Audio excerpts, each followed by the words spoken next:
السلام عليكم ورحمة الله. قصتنا عن الأوضاع. قال الشاعر: العز بالسيف ليس بالمال، فكم بدولة تساويها بصلصال، وكم رئيس في بنوكه ذهب، وفي أعين الناس أسوأ الحال.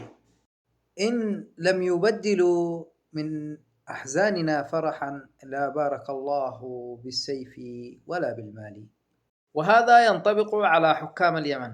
لا أوجدوا لنا حل لدولة حديثة، ولا أوجدوا لنا حل للكهرباء، ولا أوجدوا لنا حل للماء، ولا أوجدوا لنا حل لانهيار العملة اليمنية، ولا أوجدوا لنا حل لانهيار الاقتصاد، ولا أوجدوا لنا حل للقتلة والبطاشين وقطاعين الطرق، ولا أوجدوا لنا حل من الحلول السليمة التي نعيش بها كمواطنين مرتاحين، كشعب مرتاح، كشعوب مثل باقي الشعوب.